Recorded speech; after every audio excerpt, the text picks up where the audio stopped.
Welcome to Teja TV news. ఆ మండలంలో ఆ ప్రభుత్వ పాఠశాల పేరు చెబితే పిల్లలు మరియు తల్లిదండ్రులు గద్దులు వేసుకుంటూ వెళ్లి అడ్మిషన్ తీసుకుంటున్నారు.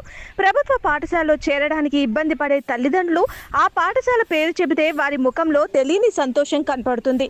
ఇంతకీ ఆ పాఠశాలలో ఉన్న ప్రత్యేకత ఏంటి? ప్రైవేట్ స్కూల్స్ వద్దు, ప్రభుత్వ పాఠశాలలే ముద్దు అన్న నినాదంతో జాజిరెడ్డిగూడెం ప్రభుత్వ పాఠశాలలో పనిచేసే ఉపాధ్యాయులు, ఆ గ్రామ పెద్దలు, ఆ పాఠశాలలో చదివే విద్యార్థులు తల్లిదండ్రులు ఏం చేశారు అన్నదాని పై Teja TV special focus. Suryapet జిల్లా తుంగతుర్తి నియోజకవర్గ మండలంలోని జాజిరెడ్డిగూడెం ప్రభుత్వ పాఠశాల రంగులమయంతో ప్రతిరోజు ఒక కొత్త అనుభూతిని విద్యార్థులకు తల్లిదండ్రులకు కలిగిస్తున్నాయని చెప్పడంలో ఆశ్చర్యం లేదు. ఆ పాఠశాలలో ఉన్న ప్రతి గోడ ఒక పుస్తకమే. తరగతి గదిలో ఉన్న పిల్లలు పుస్తకాలతో పని లేకుండా గోడలను చూస్తూ చదువును నేర్చేసుకుంటున్నారు. అంతగా ఆ గోడలపైన ఏమున్నాయో మనమే స్వయంగా తెలుసుకుందాం.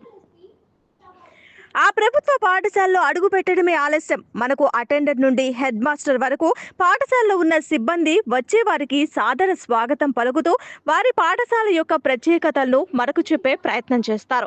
వారు చెప్పే మాటలు మన చెవుల కన్నా, మాట్లాడే నోరు కన్నా మన కన్నులే చాలా మాట్లాడతాయి. అందులో ఆశ్చర్యం లేదు. ఎందుకంటే ఆ పాఠశాలలో ఉండే ప్రతి గోడ ఒక కొత్త అనుభూతిని, ఆ గోడలపై ఉండే ప్రతి పెయింటింగ్ మన చిన్ననాటి గుర్తుల్ని, జ్ఞానాన్ని బోధిస్తూ ఉంటాయి. ఇంతకీ ఆ గోడపైన ఏమున్నాయనే కదా మీ సందేహం. పాఠ్యాంశాల్లో ఉండే పాఠాలను సైతం గోడలపైకి ఎక్కించారు జాజిరెడ్డిగూడెం ప్రభుత్వ పాఠశాల ఉపాధ్యాయులు. తెలుగు పాఠ్య పుస్తకాల్లో ఉండే కవులు, కళాకారుల చిత్రపటాలతో పాటు ఇంగ్లీష్ బుక్ లో ఉండే గ్రామర్ సైతం ఆ గోడలపై కనిపిస్తాయి. లెక్కల పుస్తకాల్లో ఉండే ఎక్కాల నుండి సైన్స్ పాఠాల్లో ఉండే అంతరిక్షంలోని రహస్యాల వరకు ఆ పాఠశాల గోడలే మనకు ఒక ప్లానిటోరియంలో చూపెడతాయి. అలనాడు స్వాతంత్ర పోరాటంలో పాల్గొన్న దేశ నాయకుల చిత్రపటాలు, నేటి ప్రభుత్వాలు ఏర్పరిచిన రాష్ట్ర చిహ్నాల నుండి తెలంగాణ తల్లి వరకు ఆ పాఠశాలలో మన కనులకు, చెవులకు, నోటికి జ్ఞానబోధన చేస్తాయి. ఇలా ఒకటి కాదు, రెండు కాదు, ప్రతి తరగతి గదిలో విద్యార్థులు గురువు చెప్పే పాటలతో పాటు ఆ గోడపై ఉన్న పెయింటింగ్స్ తోనే ప్రైవేటు పాఠశాలలో చదివే విద్యార్థుల కంటే ఎక్కువ జ్ఞానాన్ని పొందుతున్నారు. ఒకటా రెండా, వందల సంఖ్యలో పెయింటింగ్స్ తో ఆ పాఠశాల ఒక రంగుల హరివిల్లులా కనిపిస్తూ ఉంటుంది.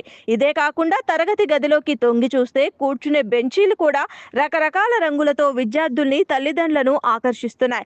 పిల్లలు వేసుకునే డ్రెస్సును బట్టి వారు ప్రైవేట్ పాఠశాల, ప్రభుత్వ పాఠశాలలో చదువుతున్నారో చెప్పొచ్చు. కానీ జాజిరెడ్డిగూడెంలో చదువుకుంటున్న ఈ పిల్లలను చూసి ఎవ్వరూ కూడా జాజిరెడ్డిగూడెం ప్రభుత్వ పాఠశాలలో చదువుతున్న విద్యార్థులు అని గుర్తుపట్టలేరు అంటే ఆశ్చర్యం లేదు. విద్యార్థులకు రంగురంగుల టీషర్ట్లతో పాటు సపరేట్ గా 4 గ్రూపులు ఏర్పాటు చేసి ఒక్కొక్క దానికి ఒక్కొక్క దేశ నాయకుల పేర్లను పెట్టి విద్యార్థుల్లో ఉత్సాహాన్ని నింపుతున్నారు. ఇలాంటి పాఠశాలలు మండలానికి ఒకటి ఉన్నా వేలకు వేలు ఫీజులు కట్టి విద్యార్థులు, తల్లిదండ్రులు అప్పుల పాలు కారు. విద్యార్థులు పుస్తకాల బరువు మొయ్యలేక, తల్లిదండ్రులు వేళల్లో ధరలు పెట్టి పుస్తకాలు కొనలేక ఇబ్బంది పడుతున్న ఈ తరుణంలో జాజిరెడ్డిగూడెం లాంటి ప్రభుత్వ పాఠశాల ప్రతి మండలంలో ఉంటే బాగుండు అని ప్రతి ఒక్క తల్లిదండ్రి ఆలోచిస్తున్నారు.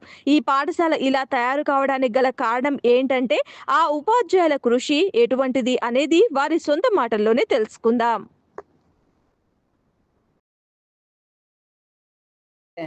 నా పేరు జి ఇందిరా. జాజిరెడ్డిగూడెం స్కూల్లో నేను ఎస్జిటిగా జాయిన్ అయ్యి 8 ఇయర్స్ అవుతుంది. లాస్ట్ ఇయర్ అంటే పోయిన సంవత్సరం ఎల్ఎఫ్ఎల్ హెచ్ఎం ఉంది, అతను రిటైర్ అయ్యాడు. ఆ ప్లేస్లో నేను బాధ్యత తీసుకోవాల్సి వచ్చింది. నాతో పాటు 6 సార్లు, మొత్తం 7 మెంబర్స్ ఉన్నాండి. పిల్లలు లాస్ట్ ఇయర్ 109 మంది ఉండేది. 5వ తరగతి 19 మంది వెళ్ళిపోయారు 6వ తరగతికి. ఇంకా మిగిలిన స్ట్రెంత్ పోయిన సంవత్సరం యాన్యువల్ డే చేసినాం. గ్రామ ప్రజలు సహాయ సహకారాలు బాగా అందుతున్నాయండి. ఇక్కడ చాలా మిక్స్డ్ అయింది. ఈ స్కూల్కి వచ్చిన కానీ చాలా హ్యాపీగా ఉన్నాను నేను. అందరూ సహాయ సహకారాలు అందించడం వల్ల ఆ డబ్బులు పెట్టి మేము స్కూల్లో బాగా డెవలప్ చేస్తాం. ప్రతి రూపాయి కూడా స్కూల్కి ఖర్చు పెట్టాలని నిర్ణయించుకున్నాం.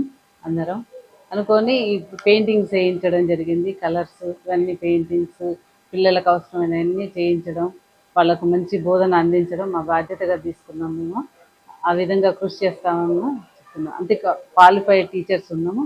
ప్రైవేటు పాఠశాల కంటే ధీటుగా మా స్కూల్ ఉండాలి, స్ట్రెంత్ పెరగాలని చాలా కృషి చేసినాం మేము. అలాగే మాకు స్ట్రెంత్ కూడా 49 మంది వచ్చేది ఈ సంవత్సరం అడ్మిషన్స్. చాలా హ్యాపీగా ఉంది. ఇప్పుడు 135. ఉన్నదండి. ఇంకా 10-15 మెంబర్స్ పెరిగే అవకాశం ఉంది. అంటే పిల్లలకు, పేద పిల్లలు, ఇక్కడ చదివే వాళ్ళంతా పేద పిల్లలు, తల్లిదండ్రులకు దూరంగా ఉండేటోళ్ళు అందరూ. తర్వాత ప్రైవేట్ స్కూల్కి వెళ్ళి లక్షలు లక్షలు ఖర్చులు పెడుతున్నారు. వాళ్ళను వ్యాన్ ఎక్కించి పంపిస్తారు. వాళ్ళు అంత దూరం వెళ్ళి, ఇక్కడ స్కూల్ ఉండగా అంత దూరం వెళ్ళి చదువుకోవాల్సిన అవసరం ఉంది. మనమే మంచిగా బాధ్యతగా వాళ్ళకి చెప్తే ఎంత బాగుంటుందని అనిపించింది. ఒక టీం వర్క్ లాగా మా టీచర్స్ అందరూ సహాయ సహకారాలతోటి మేము ఈ బాధ్యత తీసుకొని నిర్వర్తిస్తున్నామండి.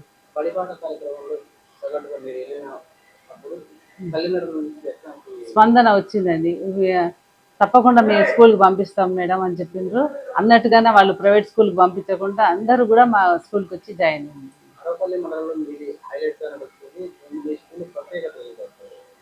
అంటే ఇక ఇవన్నీ డెవలప్ చేయడమే సార్. అన్ని సాంస్కృతిక కార్యక్రమాలు, పిల్లలకు యోగా నేర్పించడము, డ్యాన్స్ నేర్పించడము, క్విజ్ ప్రోగ్రాము, వాళ్ళకు టెస్టులు, కాంపిటీషన్ ఎగ్జామ్లో కూడా ఎట్లా రాయాలి అనేది ఒకటి. తర్వాత డ్రాయింగ్ కూడా నాగరాజ్ సార్ డ్రాయింగ్ వేయించి ప్రతి వాళ్ళని ప్రోత్సహిస్తున్నాం. ప్రతి కళను కూడా వాళ్ళని ప్రోత్సహించే విధంగా దేనిలో అంటే దాంట్లో అట్లా వాళ్ళని తీసుకొని చేస్తున్నాం సార్. అందుకోసమే సార్, నా పేరు సిహెచ్ వెంకటేశ్వర్లు. నేను ఈ పాఠశాలకి వచ్చి 7 years అవుతుంది. నేను గతంలో వెంపటి పాఠశాలలో పనిచేసినప్పుడు ఆ స్కూల్ని దాతల సహకారంతో ఎంతో కొంత ఆ స్కూల్ అభివృద్ధి కోసం పాటుపడడం జరిగింది. ఇక్కడికి వచ్చిన తర్వాత కూడా మన పాఠశాలకి గవర్నమెంట్ నుంచి పేరెంట్స్ రావడం జరిగింది. ఆ తర్వాత దాతల సహకారంతో ఒక 100 మంది దాతలతోటి నియర్లీ 1,90,000 వరకు అమౌంట్ కలెక్ట్ చేసి పిల్లలకు ఉపయోగపడే విధంగా అన్ని సబ్జెక్టులకు సంబంధించినటువంటి టీఎల్ఎంని దేశ నాయకులు, ప్రపంచ సంబంధించినటువంటి పటాలు, వివిధ సబ్జెక్టులకు సంబంధించినటువంటి పిల్లలకు ఈజీగా అర్థమయ్యేటట్టు కార్టూన్స్ రూపంలో, అట్లాగే పిల్లర్స్ పైన టేబుల్స్, వివిధ రకాలుగా ఆర్టిస్టుల సహకారంతో 1,05,000 రూపాయల వ్యయంతో పెయింట్స్ వేయించడం జరిగింది. పిల్లలకి సాంస్కృతిక కార్యక్రమాలు నేర్పించడంలో భాగంగా లాస్ట్ ఇయర్ యాన్యువల్ డేని కూడా నిర్వహించడం జరిగింది. దానికి ఒక 70,000 ఖర్చుతో దాతల సహకారం, పూర్వ విద్యార్థుల సహకారం, గ్రామస్తుల సహకారంతో ఎంతో ఘనంగా మార్చి 7వ తారీఖున యాన్యువల్ డే చేయడం జరిగింది. బడిబాట్లో ప్రైవేట్ పాఠశాలకు వెళ్ళే పిల్లల తల్లిదండ్రులని ఒక 70 మంది పిల్లల్ని గుర్తించడం జరిగింది. అందులో ఇప్పటికి మాకు 50 మంది పిల్లలు ఈ పాఠశాలలో స్వచ్ఛందంగా పేరెంట్సే వచ్చి ఈ సంవత్సరం జాయిన్ చేయించడం జరిగింది. ఇప్పుడు 135 మంది స్ట్రెంత్ తోటి మండలంలో ఒక బెస్ట్ స్కూల్గా మాది కలెక్టర్ గారి చేత అవార్డు కూడా తీసుకోవడం జరిగింది.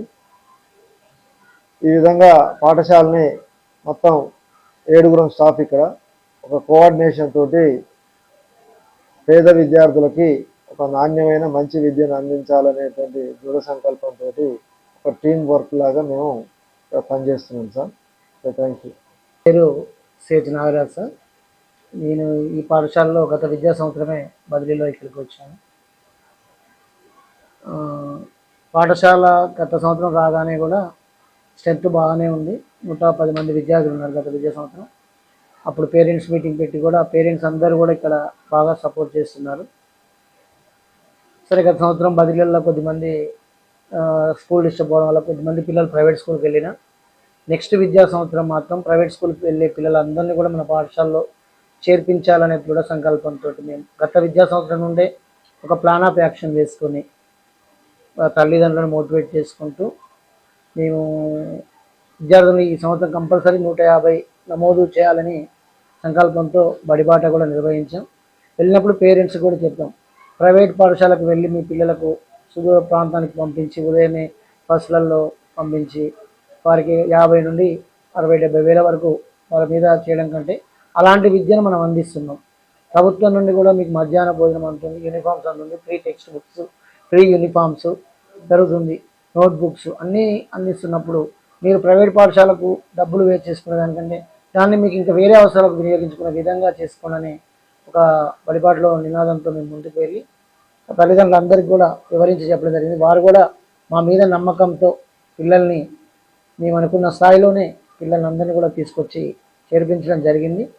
ఈ విద్యా సంవత్సరం ప్రారంభంలో కూడా వారు ఒకటే అడిగారు, మాకు కార్పొరేట్ పాఠశాల మాదిరి మన పాఠశాల ఉండాలంటే అన్ని విధాల్లో ఉంది. ఒక టై, బెల్ట్, షూ అండ్ బ్యాడ్జ్, ఒక ప్రోగ్రెస్ డైరీ కూడా ఈ విద్యా సంవత్సరం నుండి ఇంప్లిమెంట్ చేయడానికి ఆల్రెడీ ఒక పేరెంట్స్ మీటింగ్ పెట్టి దానికి సంబంధించిన ఖర్చు పేరెంట్సే భరిస్తున్నారు. వారి ద్వారా కలెక్ట్ చేసుకుని రేపు జూలై 1 నుండి వినూత్న రీతిలో ఒక కార్పొరేటు పాఠశాలన ఇది అనే విధంగా చూసే విధంగా పాఠశాలను మార్చుతున్నాం. ఇంకా దాంతో విద్యార్థుల సంఖ్య పెరిగే అవకాశం ఉంది. ఈ సంవత్సరం కూడా ప్రీ ప్రైమరీ స్టార్ట్ అవుద్దనే ఉద్దేశంలో ఒక 10 మంది విద్యార్థులు వస్తున్నారు. కానీ ప్రభుత్వం మన జిల్లాలో ఎక్కడ కూడా ప్రీ ప్రైమరీకి లేదు. కలెక్టర్ గారిని కూడా మా విలేజర్స్ వెళ్ళి కలవడం జరిగింది. మీరు ఆ 10 మందిని రేపు 1 నుండి ఉన్నట్లయితే ఒక టీచర్ను ప్రత్యేకంగా పెట్టైనా ప్రీ ప్రైమరీ స్టార్ట్ చేసేటువంటి ఆలోచనలో ఉన్నాం. దాంతో ఇంకా మా నమోదును పెంచుకొని గత విద్యా సంవత్సరం నిర్వహించిన కార్యక్రమాల గ్రామస్తులు అందరూ చూసి ఆకర్షితులై వారు స్వతహాగా మేము మీ పాఠశాలలో చేర్పిస్తాం అనేటువంటి ఒక సంకల్పంతో వచ్చారు. వారి మాటను కూడా మేము వారికి న్యాయం చేస్తాం. ఈ ఆగస్టు 15 వరకు మేము ఒక ప్రత్యేక కార్యాచరణతో పిల్లలందరూ కూడా చదవడం, రాయడం, గణితంలో చతుర్విధ ప్రక్రియలు చేయాలనేటువంటి ఒక ప్రత్యేక కార్యాచరణతో ఒక పూట మొత్తం దానికే పెట్టుకుని ఉదయం పూట రెగ్యులర్ సిలబస్, మధ్యాహ్నం ఈ కనీస సామర్థ్యాల సాధన కోసం చేసి ఆగస్టు 15 వరకు పిల్లలందరూ కూడా 100% కనీస సామర్థ్యాలు సాధించే విధంగా మేమందరం కూడా సమిష్టిగా ప్రయత్నం చేస్తున్నాం.